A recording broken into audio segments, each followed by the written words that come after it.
This is Sophie Aldred with The Legend of the Traveling TARDIS.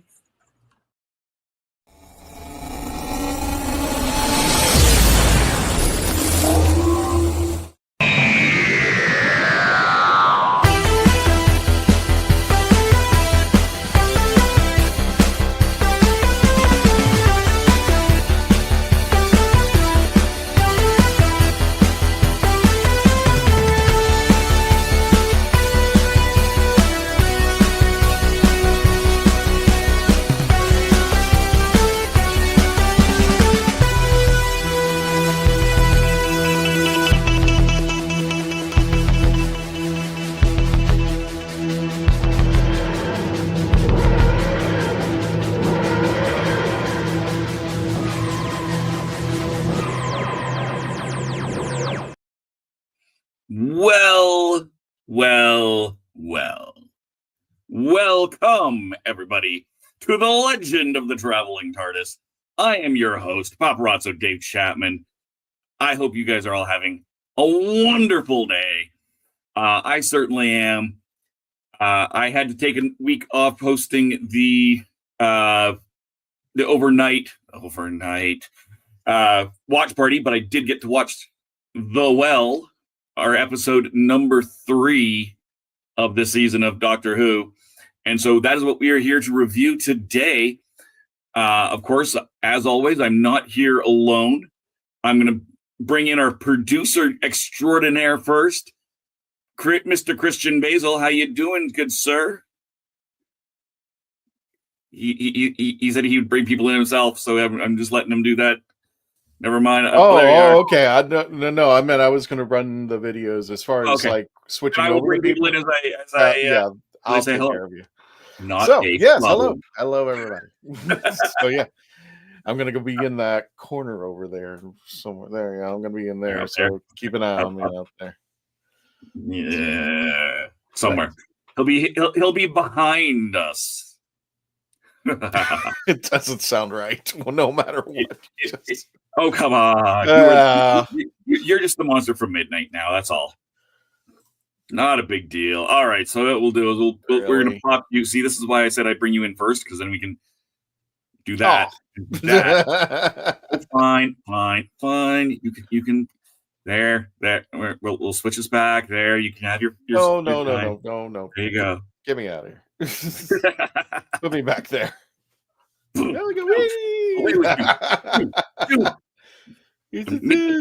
a hole. Hit the microphones on here.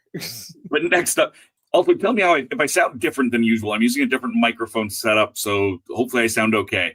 Little box, just a little boxy, but good. Little boxy. I'll switch that out here in a second and see if it makes things better.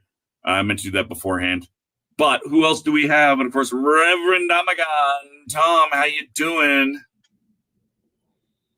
Well, look at this $400 album I have here. Ooh. Why do you have a $400 album, and why are you holding it that way? I would put it in a safe somewhere and never. I only paid $24 in tax because it's worldwide limited 1,000 copies, and I was one of them, and that's now selling for $500 freaking bucks. Oh, jeez. On eBay. You're gonna tell us what that album is? Well, maybe catch my show on Tasty Cake or Tasty Talk with Tasty Cake, and I will discuss this later. Freak. That's fair. Do I sound a little bit better now? Worse? The same? Yeah. Actually, better. Yeah. Okay, cool. Note to self: my laptop mic is better than my Ozbot mic, which is very odd. Surprising. Who else do we have? Odd. Huh? Speaking of odd, we have the Candyman. Hey guys, how you doing? It's been very well. I had a great time over the weekend. I can't believe I made the show and do what I was doing, and yeah, it was just local. Muy local. I mean, and thank you also, Tom, for hosting that. I greatly appreciate it. It was a very long weekend with the Calgary Comics and Entertainment Expo for me. So I got my chance at hosting, so that's one. Yay! And we had I was working with Mark Meir, Commander Shepard from Mass Effect all weekend. Oh, cool! It was a fun time. Also from my home province of Alberta. We how's it going, David? That good, huh? Hi. My name is Jeff. Are you AI now? What's going on with you? Hi. I am not artificial intelligence. I am naturally stupid, and I am here to share it with all of you. I mean, no comment. I've known you for enough years. No comment. Also in here we have coming back on from our philosophy is hello, good sir. How's it going? Well, how am I doing? I'm doing well. I'm going to reframe it and say I had some anxieties about this season, but they are behind me now. Ooh. So yes. Excellent. I can't disagree with that at all. I'm excited to see what people have to think about this episode, because it is definitely a unique episode in how it was approached and in how it kind of came out. So I'm excited to see what people have to say. But before that, we've got, of course, Gadget with the Who Knew News.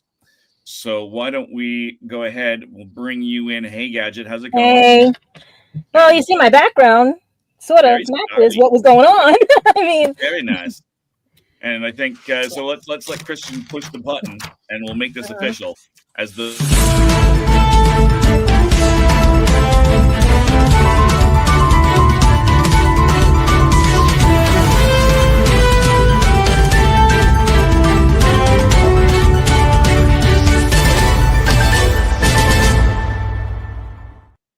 I swear I'm born under a bad sign. My browser is crashing as we're doing this and everything. It was working fine while I was talking to you guys, and now it's crashing.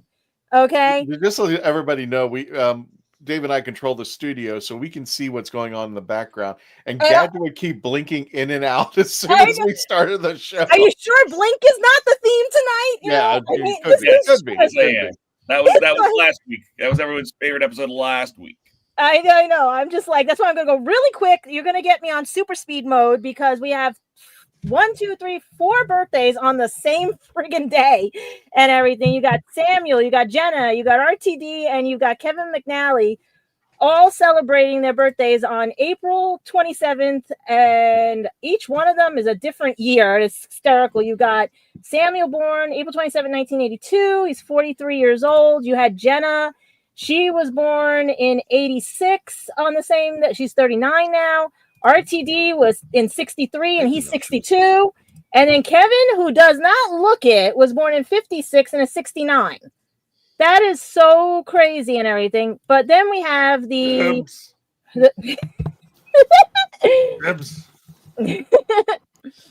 and then we have who on April 29th of today, 42 years old, Jen and Sylvia, the Twisted Twins. Did I say it right, guys? And everything. You were there, yeah. Jen and Sylvia Soka. This picture was actually taken at Spooky Empire. They are actually Whovians, but some of you may know them better when the Game Show Network had this show called Hellevator, which people had to go into an elevator and survive, and they were the host of it, and plus they make their own horror movies. So happy birthday. American Mary is legitimately great. I love that movie. So happy birthday to these two lovely ladies, and they're both 41. And then we have also the ratings for Lux and also the Well, which never mind on that one. Basically, with Lux, it's depending on who you speak to. It either had 2.5 million views or 3.5 million views. So you can split the middle at 3 million views and everything. But that was a more well-rounded episode with viewers and everything. But the Well only got 1.9 so far. Now, so far is the important thing in there, because that is just the people who watched it on the BBC One broadcast 12 hours after it dropped online. Whereas that 3.5 million is after these last week. The combined number after 7 days of being able to watch it on iPlayer. Because after when it dropped, it was 2.5, and then it jumped to 3.5, and then it just panned out and everything. The 3.5, is that the consolidated? Is that what that says?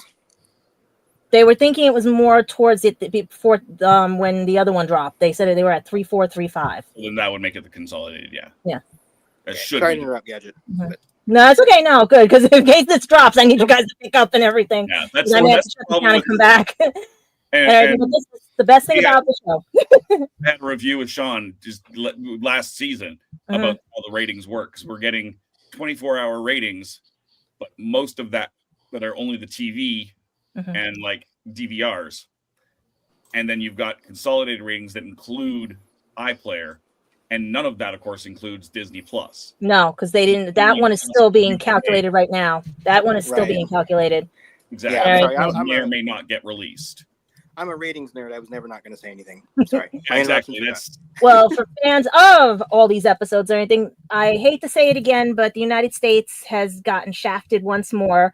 Only UK and Ireland can see the last 2 episodes in the theaters, and you can get your tickets starting on May the 1st at 10 a.m. at DoctorWhoCinemas.co.uk just to see the last 2, Reality War and Wish World. And who knows? They're saying something about a regeneration. Some are saying not a regeneration because they shot 3 endings. So we don't know what we're getting. We're either getting a regen into the 3rd season, we're getting an end of a series, or we're getting a hold-up hiatus for the spin-off series so that it goes in conjunction with it. We don't know, but you'll find out when you get your tickets and see it in the theaters.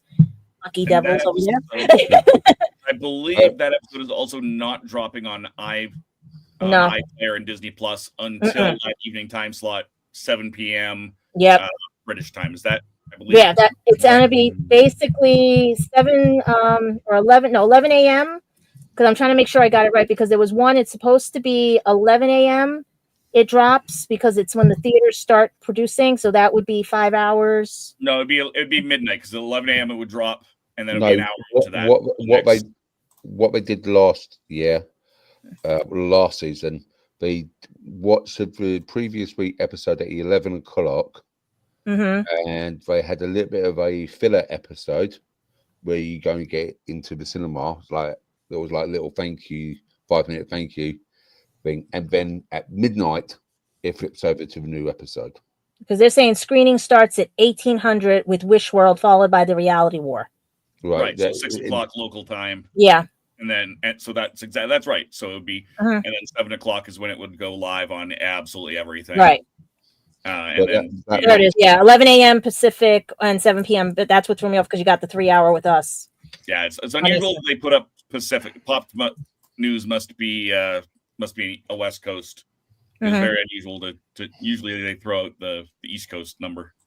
But yeah, so 11 o'clock. So you had 3 hours. It would be about 2 here, maybe, or something like that, right? It'd be 2 o'clock. Yeah. Yeah. 2 o'clock. 2 o'clock in the afternoon for East Coast. Sean, my head has not stopped spinning listening to these. We have to go fast to get the browser. I am just you wanted it wobbly, timey-wimey theater show. Okay, you wanted it fast. We got you fast news and everything. Right. To the UK viewers, it's not in the theaters; it's in the cinema. Please do not go to the theater. Nitpicker. Get back into your lift, Candyman. I know you must have had fun at your birthday because I saw some nice, cool stuff. Yeah. Happy birthday, Candyman. Happy birthday. Candyman. Thank you, guys. And that was another birthday we have to mention and everything. Our own Candyman. Yeah. And it's now going to be the fun part because I think it's time for everybody's reviews. Because the only thing we have left, though, is that we're doing very well on our page. It is starting to pick up again. And Christian, do you have the numbers for that and everything? For our YouTube channel? Yep, we're doing. Look at this. Look, 4 of you just need to subscribe, and we've kicked it up another 100. So that's it, 4 of you. I cannot wait to see the 60. When do you guys think we're going to get the 60? Everybody, or when are we going to get 60? We're going to get to 60 when the consolidated numbers come in. Okay, I like that. I like that. We're keeping them. We're keeping them. It's going to be 5 days out. So I'm serious. Do you remember the good times when we only had the overnight and that was it? Yeah. It was like now it's 3 day, 5 day, 7 day, a month. Now we got to do our taxes to figure out what the rating is. It's the craziest, but that's all our news for today. We are on hyperdrive because of my damn browser. This is why I love the show. Everything's live, so you can crack up laughing with us as well, because I don't want to cry anymore because I've had enough.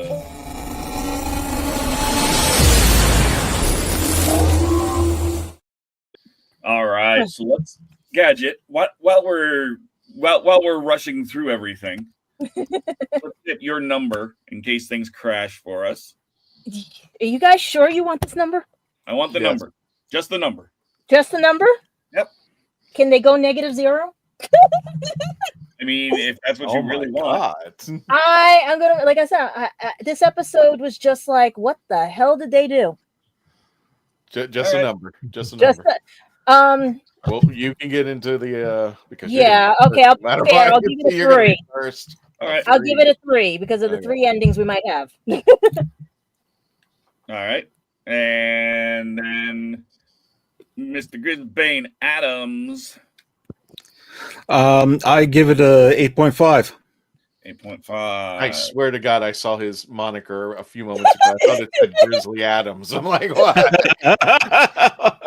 You're gonna have to replace the cat with a bear and let him walk around right behind you. I hadn't considered that, because yeah.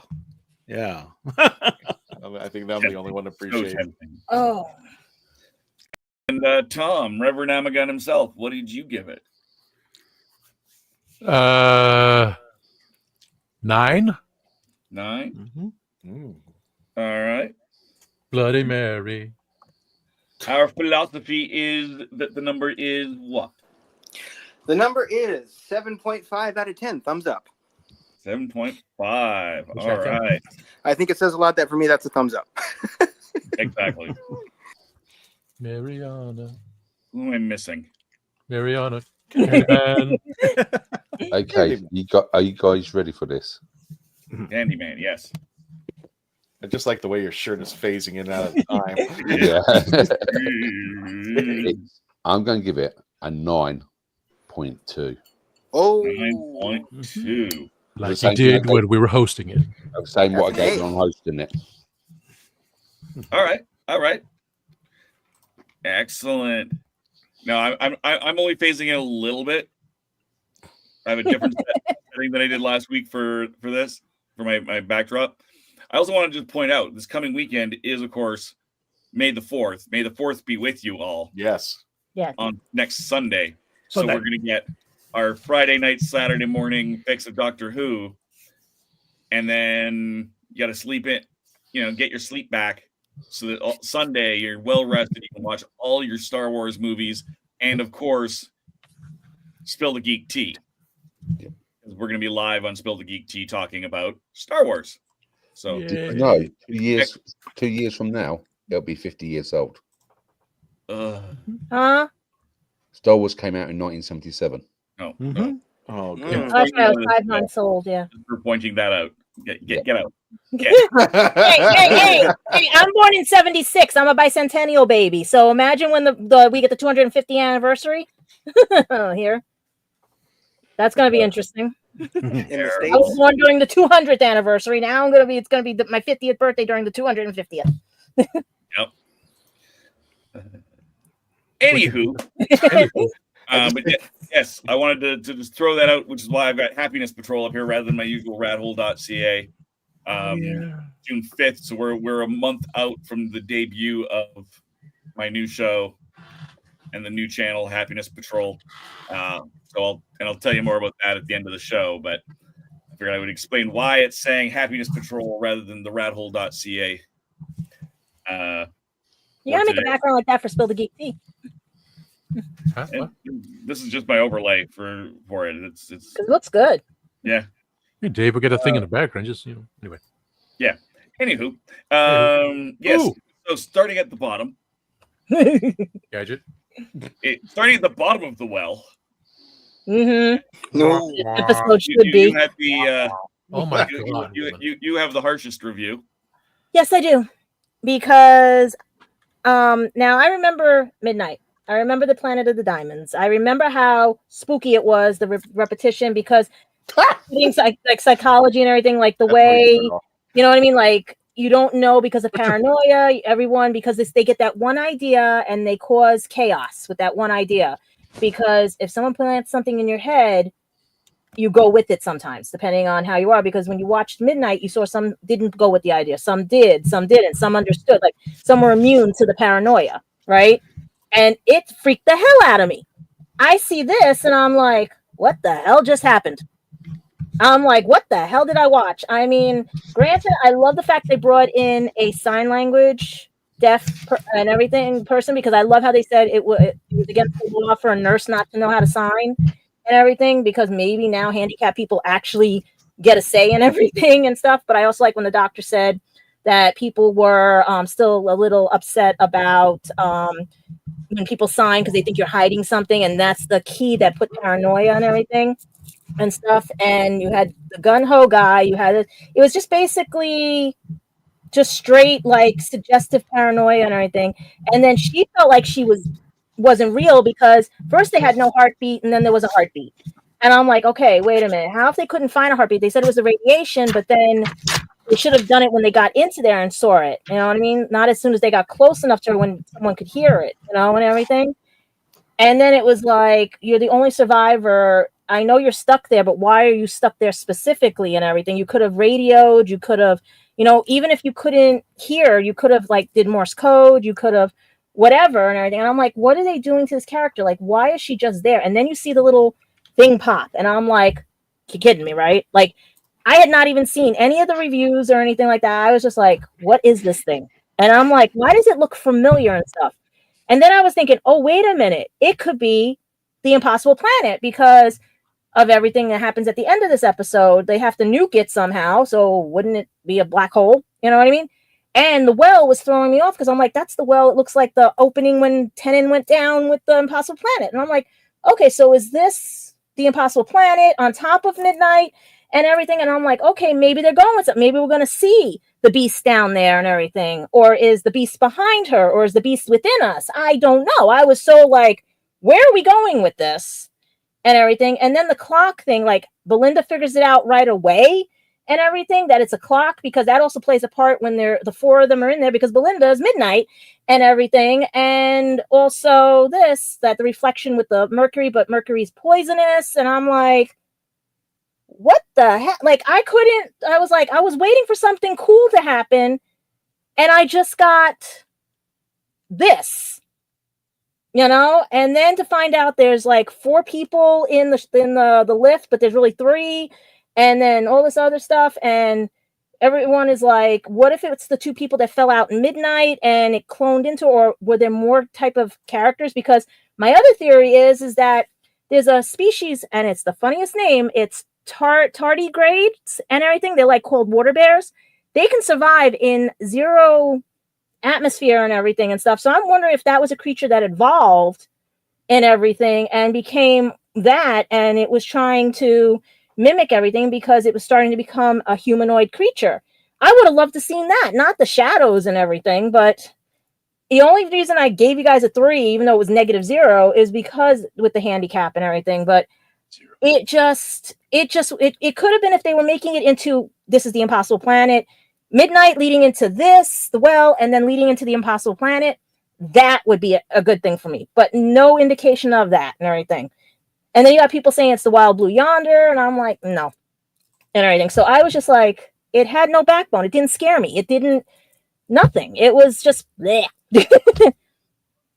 All right. Yeah. Interesting. Mhm. Now, for me, I actually liked it better than Midnight. I'm just gonna say I found it creepier than I found Midnight. I'll come into that at the end of the show, Yeah. but I just want to kind of drop the flip side to that. Is it all a matter of how you feel about the way They were just the anxiety. implanting little thoughts in their heads. The same way, like, he was more upset his friend because he served with her brother and everything. So he was getting paranoid, like, I got to kill this thing. It killed my friend. That's where it gets. And then the next paranoia, then the next paranoia. And it's on top of that, it's the suggestiveness. If you keep suggesting something, some people will take to it and they'll do that. But everyone, I'm thinking she wasn't alive. I'm thinking she wasn't alive. I think that entity took her over and assimilated, It's certainly possible. Mm-hmm. And we may see more. Mm-hmm. You because never know. you don't know if that was the only creature on the planet. Remember, different life forms can live in different environments. Yep. And as you pointed out, there's the airlock did Party say there grade. was 4 entities in there, not 3. Mm-hmm. So that's we'll see where that goes. Maybe it goes with like Midnight and we see nothing for another 10 years. Or it could be like the Impossible Planet, because it leads into that. Yep. Because how do you destroy? They wanted to nuke the planet. Why don't you put it with a black hole? Yep. All right. So with that, we are coming up on the half-hour mark. So let's go take a look, see Christian, at some commercial breaks. Commercial. Hey. We'll be right back.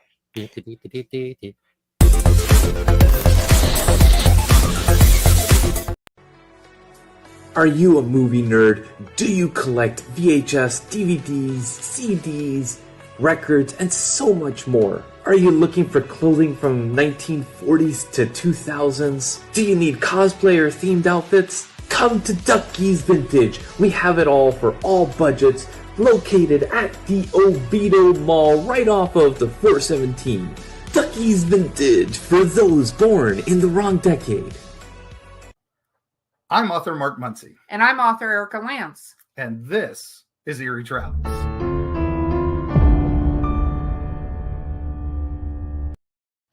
Greetings, travelers. Join us as we travel through folklore, myths, monsters, legends, and dark history. Now, we'll be your guide to the spooky side of reality as we discuss cryptids, paranormal, and all things preternatural. Sometimes we find the truth is way scarier than fiction. We're on twice a week on your favorite podcast platforms, including iTunes, Spotify, Amazon, and YouTube. We have amazing guests from all of the areas of the strange and unusual, including witnesses, investigators, and more. Yeah, with Erica's curiosity and ridiculous array of pop culture and true crime knowledge. And Mark's decades of experience diving into folklore and the legends with the truth that's behind them. Yeah, so join us, travelers, as we take you to the edge of reality, and we'll see you on the other side.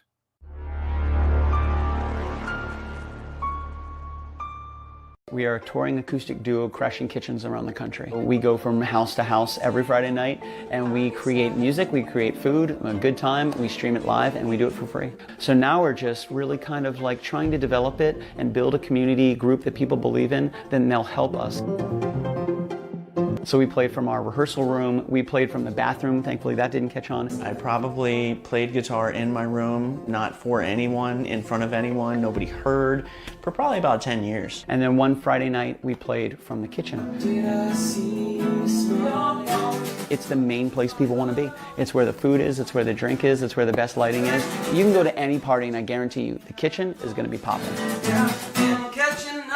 Our ultimate goal, I think, would be to crash kitchens every Friday all around the world.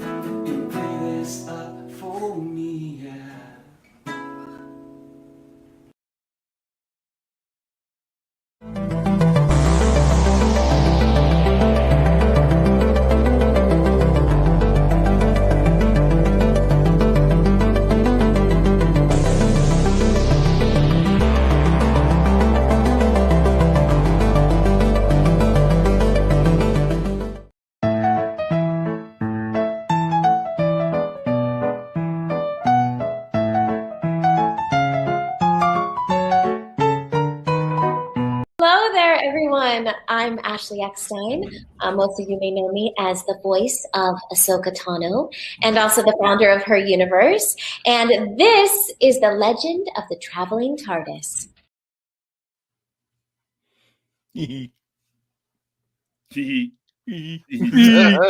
We done. So, welcome back. Except for Gadget. No. She will... Yeah, just disappeared magically. Poor girl. But yes, yeah. And I'm going to blame the well jokes on our philosophy because our philosophy is to have horrible jokes. Oh yes, that is our philosophy. That's what the channel name means. Yeah, exactly. And that being said, love you for it. That's why I love you so much, my friend.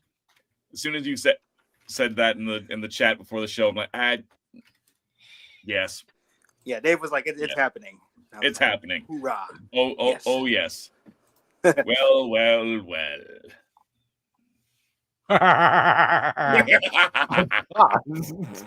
The hell was that?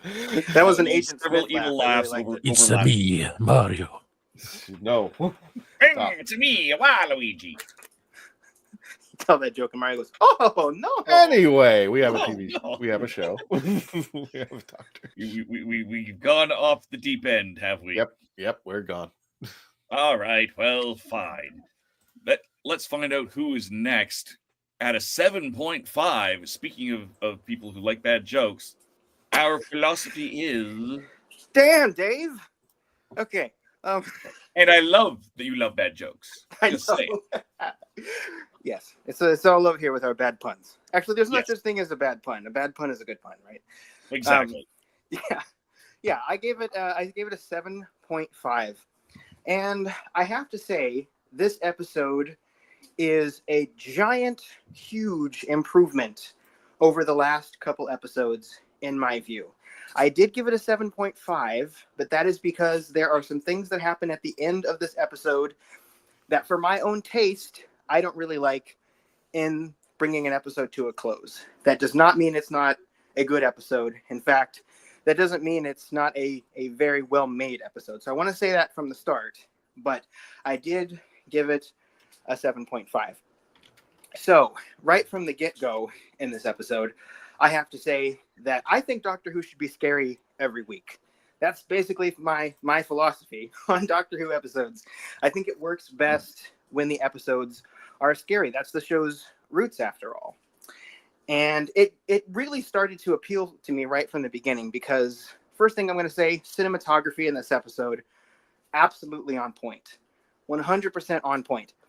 From the beginning when we had the Doctor and Belinda, I almost said Ruby, the Doctor and Belinda around the TARDIS console, and it was very brightly colored. That kind of reminded me of the third Doctor's era, which I'm biased toward because the third Doctor is one of my favorite Doctors. So I was thrilled from that point on, but even when we got outside and we started to see the very sleek and shine look of the episode, I've talked before, and others have too, about how the sleek and shine look of this season is something that I don't particularly like most of the time, but when we get to this alien type horror, I dig it. It's working really well right from the start. The acting, phenomenal. The atmosphere, phenomenal. Music, amazing. I like the color palette. It's kind of dark.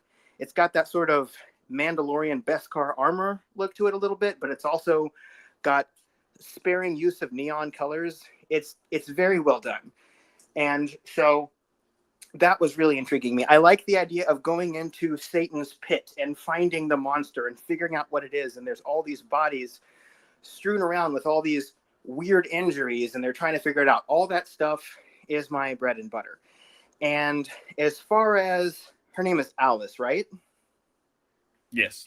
Alice, weird, yes. weird spelling, but yes. Yeah. I have to give props to that writing for that character, because as a disabled person myself, I like the narrative they laid out with her. Basically, not going for the over-the-top portrayal. They're going for a more realistic portrayal. And if I had to guess, I'd say they had a lot of input from people who actually have disabilities, which is to say that it's not like everyone around her who doesn't understand everything is portrayed as some evil, ignorant person. But sometimes, just because it's people's different perspectives, people are going to forget that she needs things sometimes. Yes, she's fully capable of doing what she needs to do there, but there's going to be challenges for anybody with disabilities. And sometimes people around you, they just forget to turn the thing on. It happens. And it's not they don't make a huge deal out of it. They're like, oh, sorry, click, forgot to turn that on. And there's that one time where they tried to sneak something past her and she's like, I can read lips. Oh, good. So I really liked that. The jump scare did get me. It didn't get me as much the second time when I went through and actually looked at what it was, because I didn't see it super well the first time. But I like those vibes. If you ever seen the movie Insidious, there's a very similar jump scare to the jump scare that happens in Insidious in this episode. I like that. Even when the synthesizer goes, I don't mind that so much. No, I'm not making that noise again. I really like when they do stuff like that. And the visual of her turning around and the person flying off. Who knew that the Midnight Entity, its main weapon to defend itself is to attack people with stunt wires? Who knew that? It's crazy. But I really like all of that, even though the flying back effect was a little bit unintentionally hilarious. So all of that was working for me. So why did I not give it like a 9 or a 10? It had 9 or a 10 energy until we got to the very end. And a couple of things happened that really just took me out of it. So, oh, by the way, I forgot to mention, when they dropped the name, the Midnight, that's when I was like, oh no, that was the peak of my interest. Probably a lot of people were the same. I know a lot of people don't necessarily like the idea of them going back to Midnight, and I certainly respect that. But for me, I am a weird Doctor Who fan. Midnight and Blink, not my favorite episodes, even though those episodes have better writing than something like Knock Knock. For the kind of horror I like, I'm probably going to watch something like Knock Knock. So bringing it back around in this episode was great for me. At the very end, and just to keep it brief, I know I've gone on for a little bit now, the Doctor's too passive. That's my problem.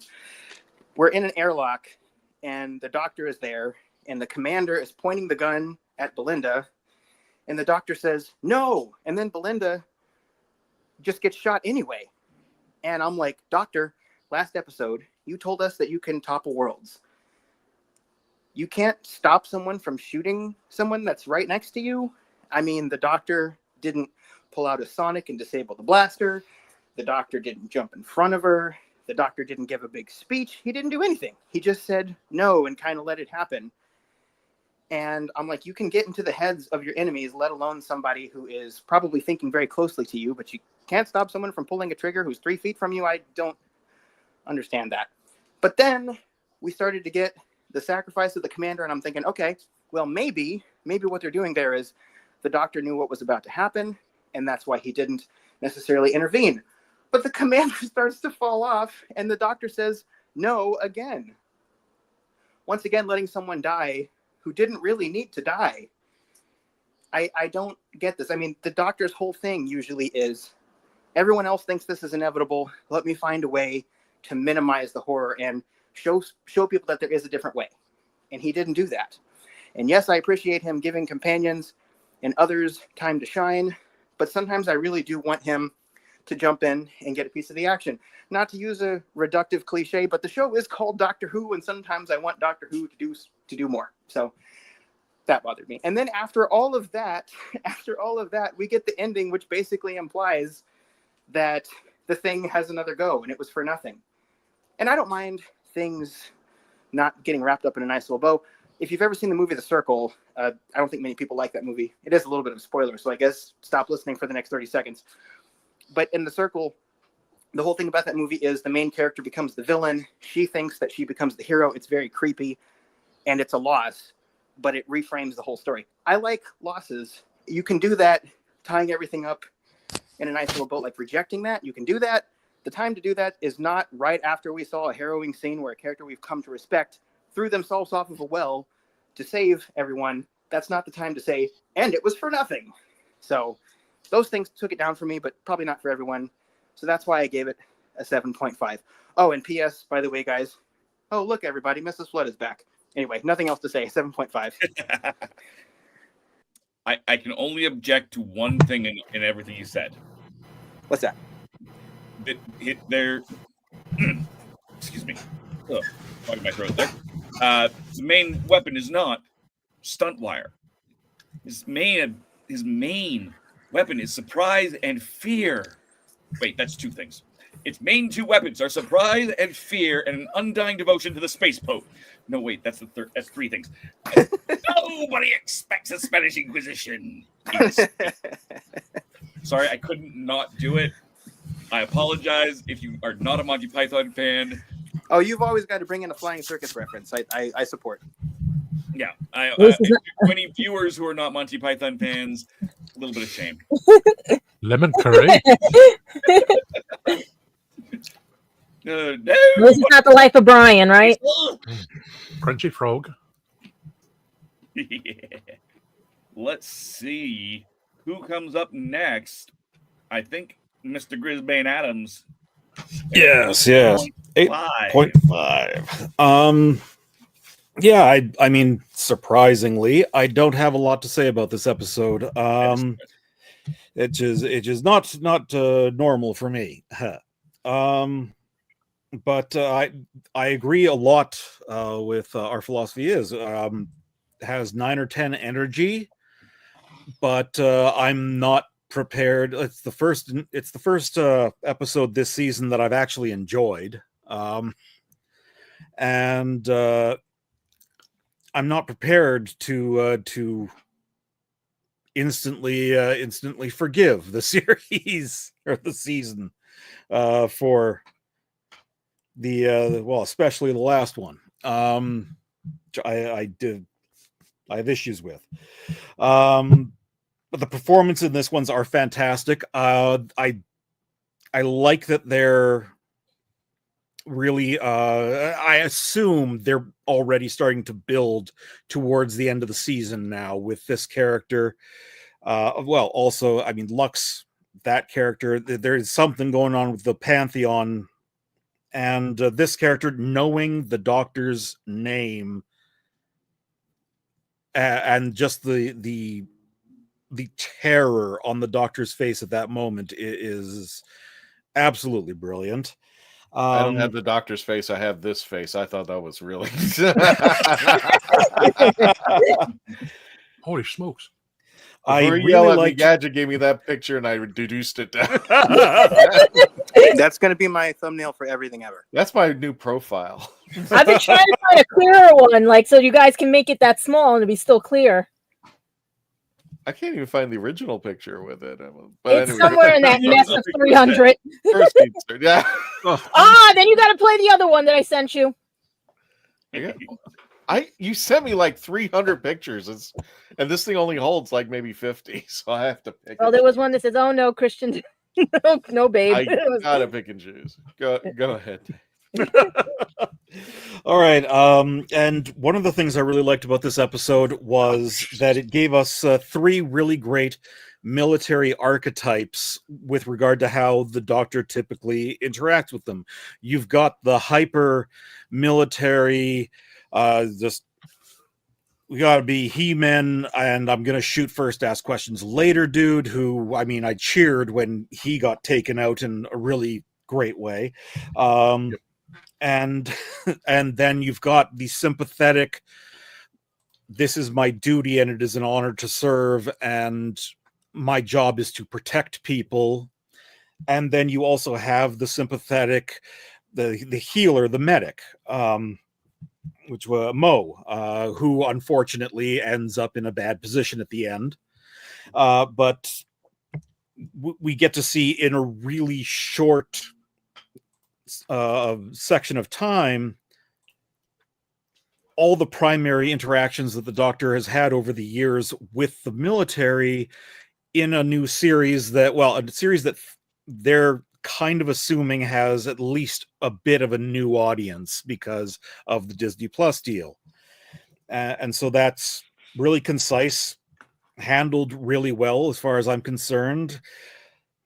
I agree again with our philosophy is about the fact that Shia,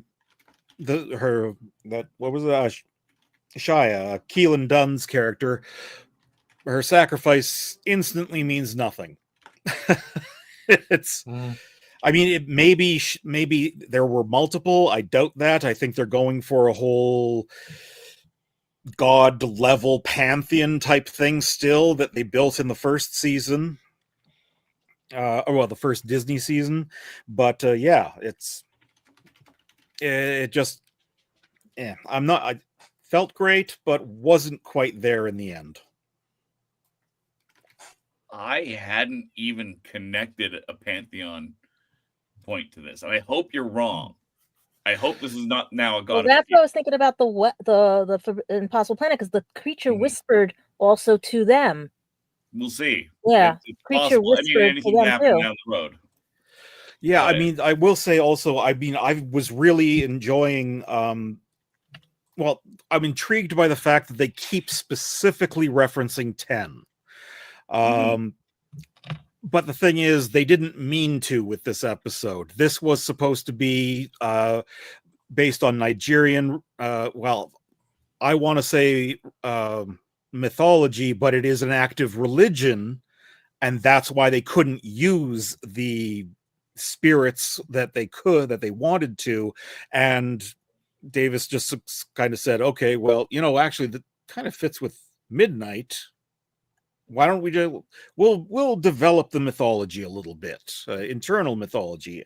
And so unless he's red herring us, I fear that they're not actually building something big with reference to 10 the way I thought they were. It's plausible. Both sides of that are entirely possible. Yeah. So I might have found more interest there than there was intended, is the point. And yeah, I kind of feel like, I mean, we just had another of the toy maker. I've forgotten the music one. Whatever. That level entity. The Devil's Chord. Thank you. Yes. Yeah. Another one of those levels in the last episode, and this one knows the Doctor's name somehow. I mean, either read it from his mind, or maybe it's even more powerful than anybody knows at this point. The fact that we're given at the end, if it's just in this episode as the danger continues, the whole Jason jumping out of the lake at the end of the movie thing, that's cheap. If that's setting up the season arc or part of it, that's good writing, and that is something that is going to be a massive problem for the Doctor. I think the the whole knowing the name might come from Midnight because it was right in Doctor's head. Right? You're right. Yes. So that might be where that came from. But again, I think that's could be any number of things. And we know that the whispering doesn't necessarily get heard by everybody, so that's clearly something telepathic as well. So yeah. But no, I can see how that would be. Is it good? Is it bad? We'll find out. Yeah, exactly. I've had that feeling a lot this season.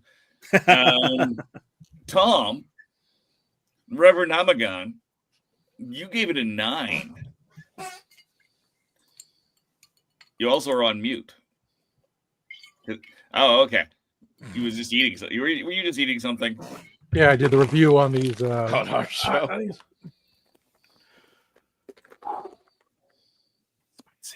God. Spicy review. Can't take him anywhere.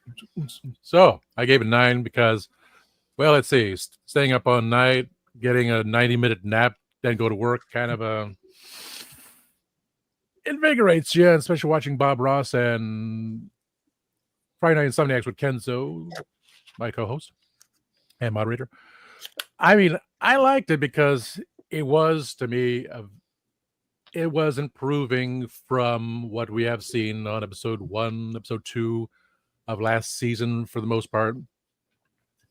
Watching it at witching hour, paying attention to it, moderating everything, it's just so exciting. It was like, okay, where are they now? It's like, I'm stealing words from Mark because we talked about it. It was closer to what Doctor Who used to be. You know, the location. Now, for me, when they were walking, hello there, it's your boy.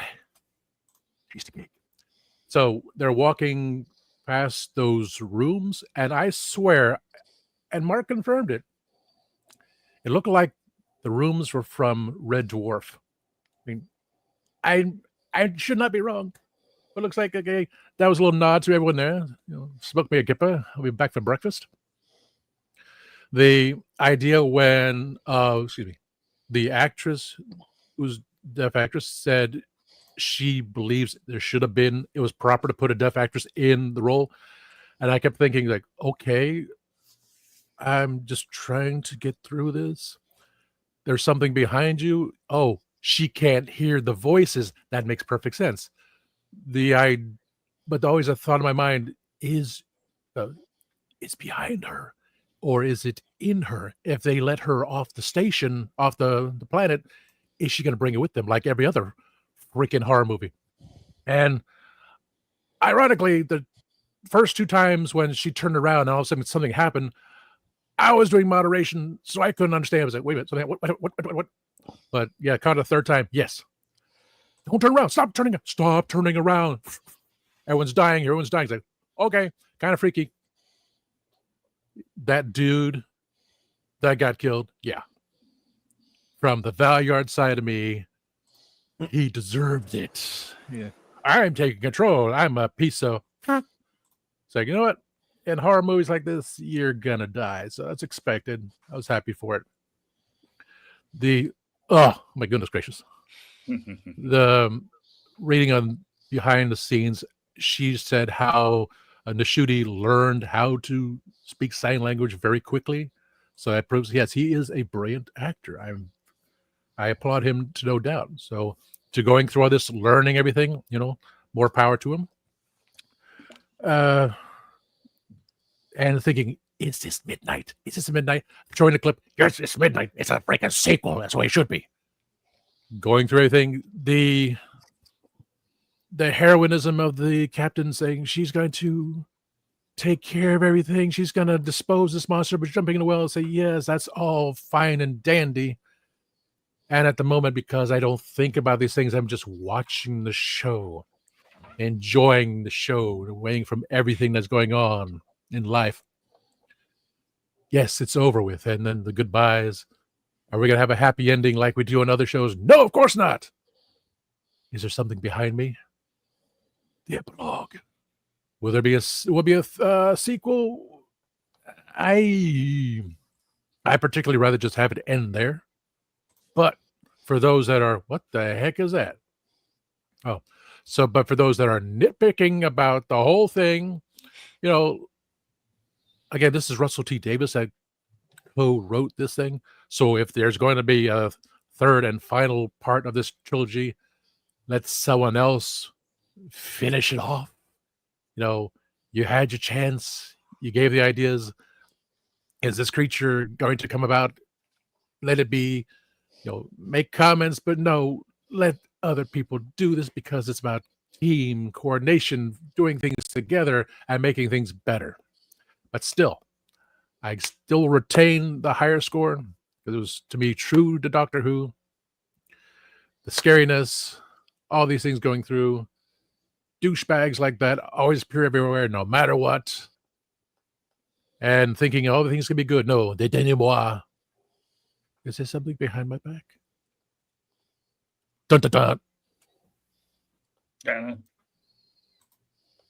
That's it. Go to Mark.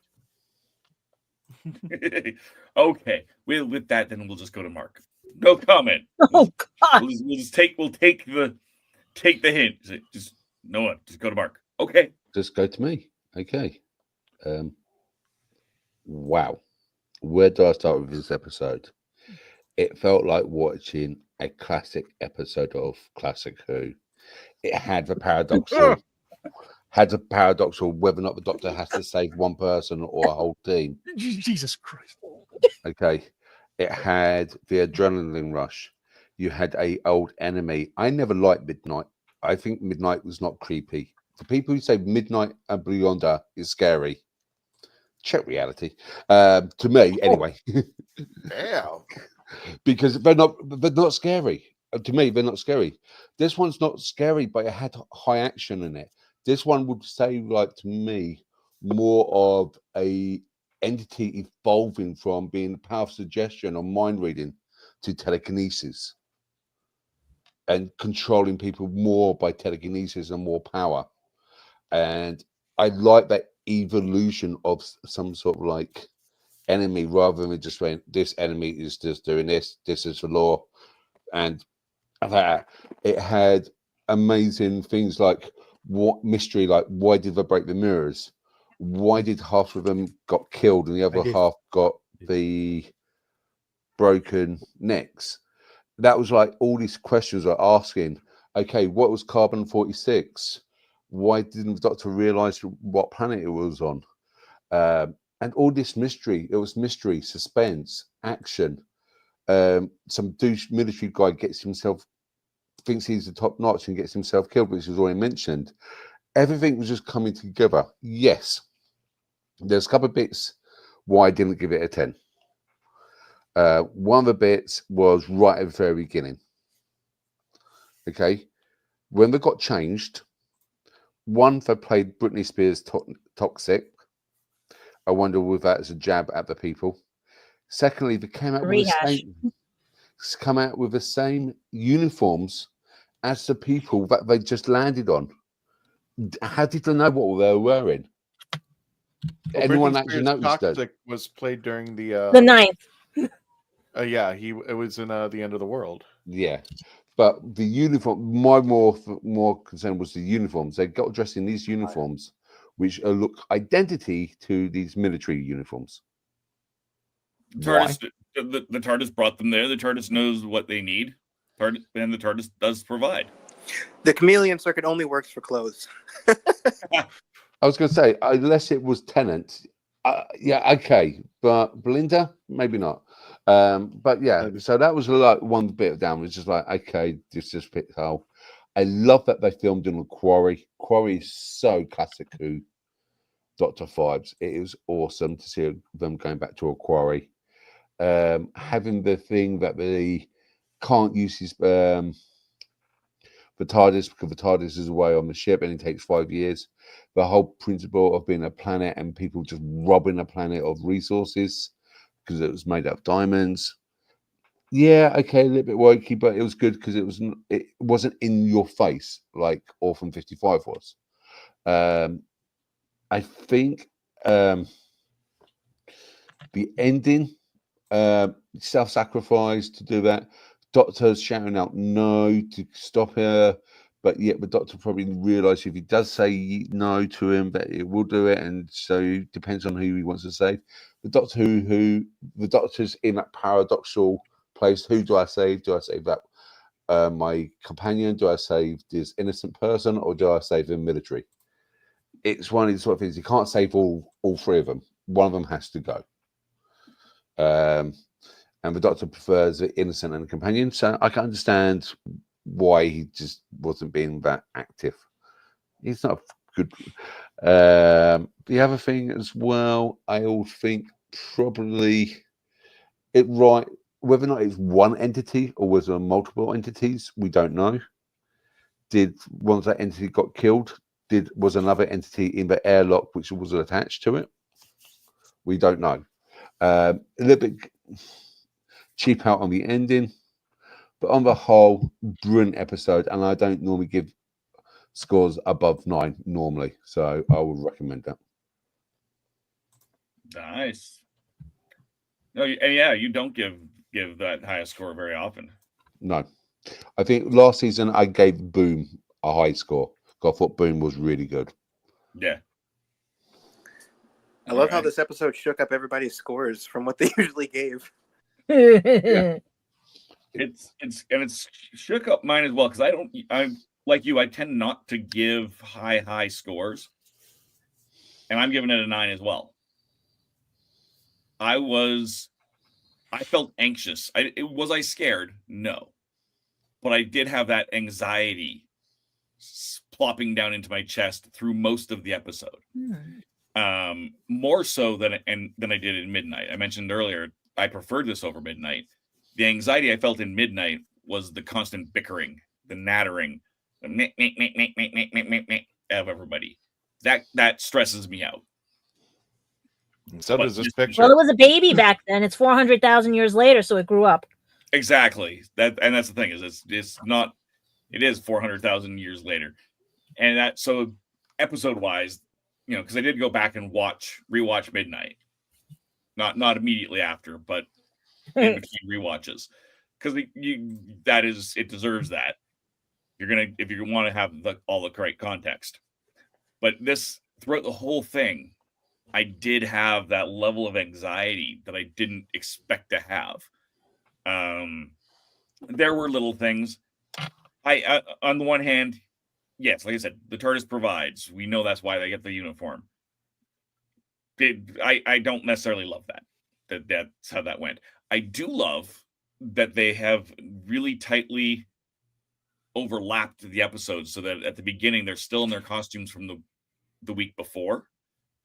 So it's not like it's a Harriet's Magic Hats, Mr. Dress Up, Tickle Trunk, where they start out in something, they're generics, and then go get changed. There's definitely a carrying on, a subtle arc going through that, which I love. Whether that will continue on with the 16th Doctor, we will find out someday. But for now, I am loving that they're not going as formulaic with it. It is interesting that it's a blue suit, because that tends to be, he's got 2 color palettes. He's got a fall color palette and a blue color palette that he tends to go with in these, which I found kind of interesting. And wait a minute. I saw somewhere on there. It was actually on BBC You didn't One. catch it, did you? Which the old what did I catch? That the old outfit was orange? No, I just remember David Tennant. If you watched his clothing, if he went, and correct me if I'm wrong, if he went into the future, he wore blue. If he went into the past, he wore brown. Right. Huh. So I wonder if that was what they were. 400,000 years into the future. If that was what you're meaning. It's possible, although the blue has, because even the Sonic changes color too. The blue has been predominantly in the past, although this is blue in the future. That being said, the original Midnight, era, the 10th Doctor era spacesuit was orange, and this is, multiple 100,000 years later, so it's a little different. But you saw her spacesuit when she went up, right? What do you mean when she went up? When they went in the elevator, you saw what her spacesuit looked like. Oh yeah. Yeah. I'll have to go back. I have to go. It looked old. I do have to go back and watch it one more time. I also saw the there's 4 people in the airlock, and it didn't quite register with me. Oh, you didn't catch that? Something seemed off, but I didn't click right away for whatever reason, whatever state of mind I was in. So I definitely want to go back and rewatch that, and that last bit of scene, just to put all of the pieces in the right order, make sure I'm not misremembering something in there that is wildly different depending on if the beast actually left, if the midnight creature left with her, which I think is probable that happened.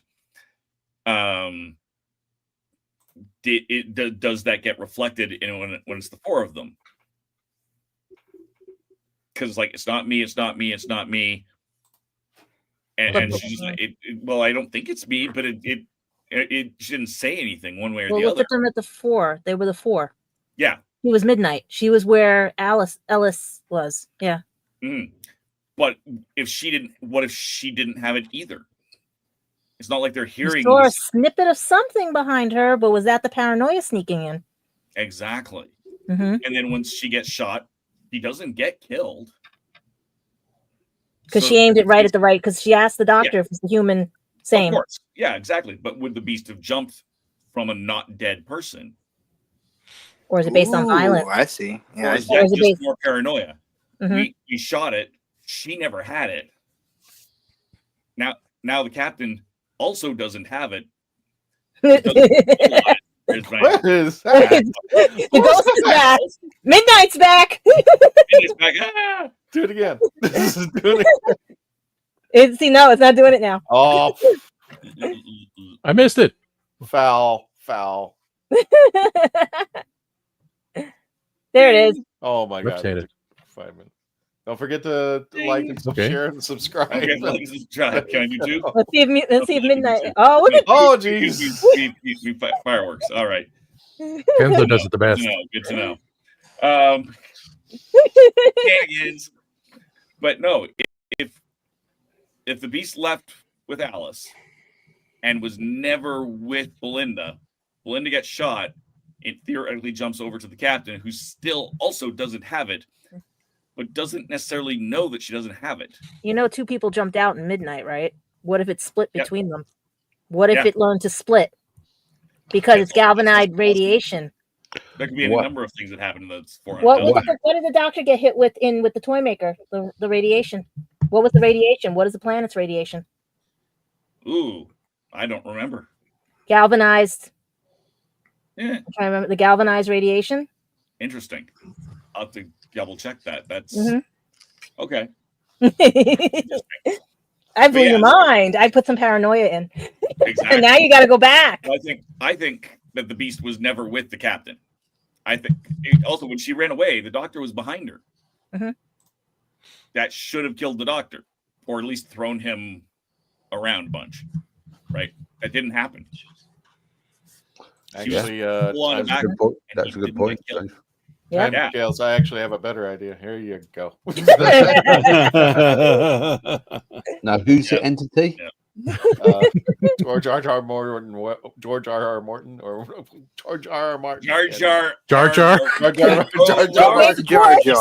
lie. Well, when are you going to finish Paradise? This morning mentions. Hey. Don't go full Ziegler on this. Oh, you did it. He finally did it. Bad. You said you wouldn't put that one on the show. Ratings. Anywho. But yeah, I don't think the captain ever had the beast. I think she went down for nothing. And I think it was a futile effort on her part. Oh, here they go. They're going to get me now. That's why I made those memes with Christian, like Christian babes. No, that's why I made those memes. But yeah, so that's kind of my thought. I gave it a 9. I loved it. It was a great episode. I think the season has been extremely solid. Definitely better than last season. I really do think that if last season and this season had been a single season, our entire opinion of the first season would have been different. You mean like if it didn't continuing end with through Sutek? so much of those arcs. If You we mean hadn't have Scooby? lost Sutek, like if Sutek hadn't happened as quickly and abruptly as he did, Yeah. Sutek had just been a bad, Mhm. the monster of the week rather than the alleged big bad, I think it would have gone better. And we know now that he wasn't that much of a big bad. That wasn't really a thing that we've already established. He was no worse than the toy maker, no worse than any of the other gods of the pantheon that got beat. So yeah, I'm really thinking last season would have been improved by it being this season. And once the season's over, I think people who go through on Disney Plus and watch season 1, 2 back to back are going to have a different experience than people who watch season 1 and maybe or maybe don't watch season 2. Can I ask? I can watch. I'll ask you guys a question. Do you think Fenric is part of a pantheon, or is it just a lone rogue god? I think I want them to put and I think that's a great question, because I think like it's probably getting in the heads of the people who are working on this, but for my taste, I really hope that they're not going to retcon anything else into the pantheon, because I kind of think that the villains work well on their own, but I could see that, but I would think that they're going to probably bring something into the pantheon that people have been speculating about, like the Ronnie or something like that, or the Fenric. I think people like the Curse of Fenric, and it's talked about a lot, so maybe not. That's just my. I think the only thing we're going to get back from Classic might be Ragnarok gods. The gods of Ragnarok, I think, might come in. Well, that's what I mean. Yeah, that's an excellent point. That I think will, but well, you've got the gods of Ragnarok, and Fenric is a Ragnarok god. Technically. Yes. That's But true. then we've He just also gets got demoted. the me version of those gods of Ragnarok too. What if Graham Norton is one of the Ragnaroks? Is he's Oh no! That would be fun. Yep. Well, we'll find that out soon enough, because it's 2 more episodes till we get to the greatest show in the galaxy song competition. At least it's not in a tent. Yeah. What is next week? I don't remember what next week's episode is. Lucky Day. About Lucky Day. podcasters, believe it or not. Do you guys think Ruby comes back? Ruby comes back. Yeah. Do you So guys it'll think? be interesting to see what that episode holds. Sorry, Dave. Dave's not dead, Jim. Do you guys think Jim that Dave. they will ever bring back I want them to bring back a very silly villain from the classic series. I just want them to be and the god of all, the god who rules over the pantheon is The Bannerman. We might get Bannerman. Loki. Yeah, it's like the Candyman. Candyman is the god. Bring of back the goodness. Bannermen. Yes, because they were just. I would love to see an updated Bannerman. What, just to see how they would have pulled it off now. So, like the first Doctor, the caveman comes back. There you go. Oh no! Don't do. He's the god. He's the god of all gods. The fire maker. Wait for Loki. Just And wait for the- Loki. And the doctor, Yeah, which we might be getting. We might be getting Loki. So just. and the doctor stops the caveman cat? with lighting a bowl. So- Yeah, but before that, you gotta have a a semi-finale. Like before then, you gotta have Susan Triad back going. Ah, and then I want yeah. Susan back. Now that would be big. Right, have we got someone else? Oh, review, OG Dave? Susan. Yeah. Do we have a granddaughter? review from Faith this week? we do have a review from Faith, and I'll be happy to read, unless you want to read it. No, you can go ahead with that, and as Give me a well we second. can do the comments as well. Sure. Let me go ahead and bring up Faith, and then we'll get to your comments. Oh, I like that picture. Gotta find That looks pretty good. her Okay. stuff here. Okay. I'm not gonna do it in her voice. No way in hell. My rating was 7.5. It's the first thing I thought of once when thought Wow. thought of once. I really need to have a typo. Thought we wouldn't see the entity, not entirely, so it wasn't a super big shock to me, but I prefer this sequel than the actual Midnight episode. Lol. Okay. It was more in depth, and quite frankly, eerier, in my opinion. Love the characters. Really loved Alice, Belinda, and the Doctor. Still amazing together. Alice spelled weird. Going strong. I'm wondering why thus for each episode Belinda has mentioned her parent. Obviously my brain is like girl misses home and family, but I still hold out for the possibility her mom and maybe dad will be a Ronnie, Chandra, and Clyde. If not Clyde, someone else. And now the Doctor specifically said he'll meet her parents, makes me think that this could be more plausible than before, because that would be cute and shock, and I'd love that a lot. So that was Faith. Okay. And what do we got from the audience? Oh, we got a ton of stuff. Hang on. Let me go ahead and grab that.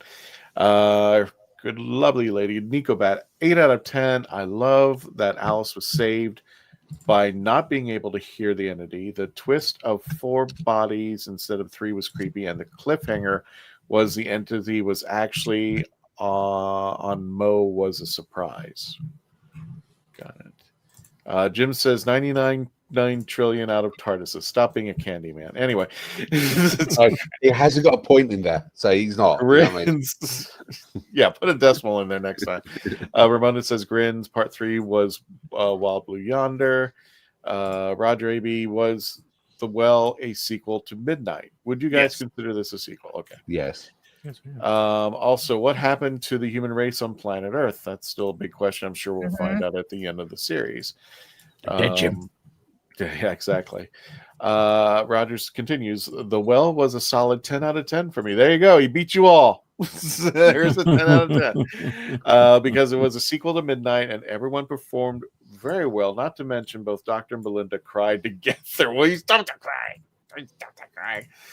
But on the other hand, you always got the folks who didn't like it. That's right. The Well is the worst written so far. Ouch. From a Dalek. So I brought this up because we want to wish Timescales our condolences. Hi, folks. Our family lost our 16-year-old feline buddy today. Mr. Boo Bear, rip April 12th, 2009, April 29th to 2025. So all of our condolences out to our friend Timescales. Poor fur baby. I know. I believe next week's Space Eurovision episode will not air on the BBC because Eurovision soccer goes to iPlayer and Disney Plus, though. Those ratings. Mona just gives a 9. 9. 1 out of 10. That's good enough. 9. Timescales. The Well currently ranks 8.8 out of 10 of 40 ratings and reviews on the Timescales. Okay, there you go. Our Dan Holyfield, check him out on The Last Man Standing on his podcast. I give this an 8. Daleks Forever continues 2 out of 10. Timescales, bottom of the well, very punny. He should be punished for that. Okay. Toss a coin in. We'll talk later. Ramona says, anyone got a Stargate vibe? No. Because of the design, yes. Design, yes. Anything else? No. If we see I Richard got Dean Power Anderson, Rangers on acid. get to see Richard Dean Anderson jump out of a hole. John Smith, yep, it was a nothing episode. I had much substance as as the monster was visible, and Dalek are forever. The absolute worst of classic is infinitely better than this. Ouchie, ouchie, ouchie, ouchie. Well, that was everybody's take on that on our chats. Daleks. Daleks. Yeah. Oh, they said Belinda liked I cannot pronounce her real name. Likes the Daleks, and Ncuti was like, no. Oh, that's right, the destroyer from Battlefield. Ooh, Candyman. Yeah, I just thought of that too. But he wasn't a god; he was a demon. So I'm not sure, but yeah, he was quite good. The only problem is he had a silver problem like werewolves. We still need to know why. I think it was Morgana froze the professor. Remember that little discussion in there in Battlefield? He mentioned was it her? Yeah, it was her that mentioned that she froze him in somewhere, and then we just it never went to its fruition. So pretty interesting. And that is all the chats from Mr. Chapman. There we go. So why don't we wind things down? Let's start below me. Gadget, where can we find you? Well, you can find me on Instagram, Twitch, Twitter, everywhere. You can get my books on lulu.com and everything. Please, guys, I'm broke. And I'm going to be at the Build Expo in June. It's going to be Tuesday and Wednesday at the Javits Center. I'm going to be at the Bronx Comic Con on August 2nd, Anime NYC for the 21st to the 24th, I think it is, of August as well. Was going to go to the Abilities Expo, but when you have Newark Airport without power, 2 sinkholes, trains not working, and fires in Jersey, I'm taking as a sign, no. Everything. I feel bad because I wanted to see the new technologies for deaf assisted, because how it related to this episode too, that maybe now people realize that we do exist, and everything, that there are people with different types of invisible disabilities or disabilities that can't be, and everything, that I'm glad they said in the future, 400,000 years later, doctors and everybody would have to learn how to sign, Mm-hmm. It's by law. I hope that they do that with dyslexia and autism as well. But yeah. All right. And are we doing where to find me next? Is that what, or do you just bring me up? Well, I just brought you back, but yeah. Okay. Well, in that case, let's see who's next. Let's do Mr. Grisbane Adams. Grizzly Adams. Yeah. I can be found at crossingthethemes.wordpress.com. Hasn't been updated in a while. I've got a dozen started posts. Maybe I'll update it eventually.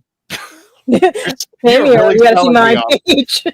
You're really selling me on this, man. He needs a hug. Can we just send him a hug? I mean, Dave is close enough to give him a hug, but please give him a hug. Where's your cat? Bring them in there. Where's Charlotte? Yeah. I don't know where she is. She's there she is. She's enjoying a sunbeam right now. So yeah, we have those today. It's sunbeam bread. I was wondering what that light was behind you. Mm-hmm. Some kind of light. And showed on me. Our philosophy is available where? You can find me on YouTube at Our Philosophy Is, and I'm considering on my YouTube channel right now a new sort of, it's not really a project, but just something I'm considering doing. Sometimes when I watch a Doctor Who episode, I put down just my initial thoughts in I just close the Disney Plus thing and I'm just hitting record. And it's really funny sometimes to hear on my first viewing how many things I actually got wrong about the episode, and how my views. I gave this a much lower score when I first watched it. So I don't know. I guess I was going to say, if you're already subscribed to my channel, let me know if you want to. I'm just thinking about doing that. But if I do that, then I'll put it up there, and it'll be more Doctor Who stuff that I'm doing. But if you like my takes on things, go over there. Thank you very much. And Candyman. Well, you can find me here at The Legend of Traveling TARDIS, causing ruffles with point decimal places. And talking about being specific and about point decimal places, you can also find me at Spill the Geek Tea, where we just spill tea over laptops and computers and talk about random stuff. Try kidding. What was that, Reverend? I think you're next. So what was that? Yeah, that's right, Kenny, if you're still on here. Oh, Jesus. Holy Moses. Oh, I'm going to figure out how to I want to know who this extra is, because I want to meet him. Because this is too good. Where can we find you, Tom? Probably in the bathroom after eating all those pretzels. Oh, my God, that was spicy stuff. Yep, that's going to look like in a moment. Oh, Jesus Christ. You can find me 3 times a week, 5 p.m. Eastern Daylight Saving Time, Sunday on Spill the Geek Tea, Wednesdays and Saturdays on Tasty Talk with Tasty Cake. And as Dave said, specifically on Sunday, it is May the 4th, so we're going to be all Star Wars. I'm going to have a special guest involved who is dealing with Star Wars. And, of course, I have my history and still not going to reveal my age. Old. Just old. Mm-hmm. Old. As for me, you can find me at youtube.com/TheRatHole.CA. You can also find me at youtube.com/@Happiness Patrol Show, starting on June 5th, where we talk about what makes us happy. And our first season is actually also Star Wars. So that's why I'm throwing it up for the next week or so in anticipation of May the 4th be with you and Revenge of the 5th and all of the other extended Star Wars holidays that are coming up.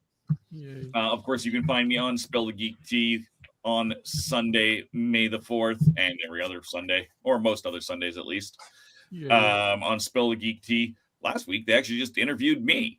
So you can learn more about me. Damn straight. Narcissist.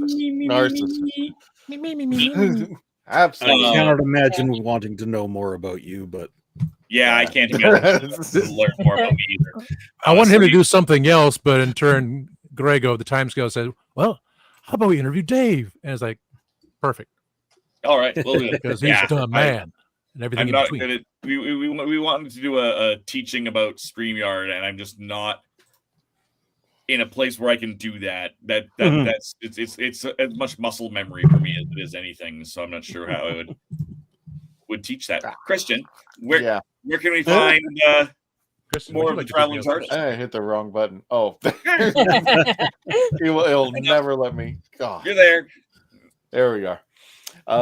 Yes, and of course, as you see on the bottom, if you want to help out with the channel, youtube.com/The Legend of the Traveling TARDIS. We're putting out daily videos, daily shorts, and weekly long episodes while we're doing the watch party and reviews. Catch those at 3 a.m. These guys are crazy.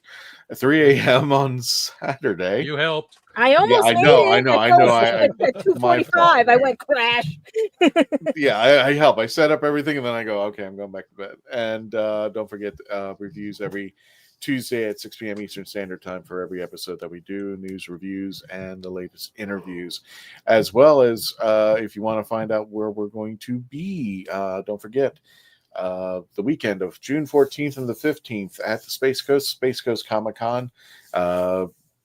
We will be there, and it's just a nice place to go visit. You can get your tickets now, spacecoastcomiccon.com. Again, June 14th and 15th at the Space Coast. I think it's in Melbourne, Florida, if I'm not mistaken. Don't have the but you can check out the website, and I think it's the Vieira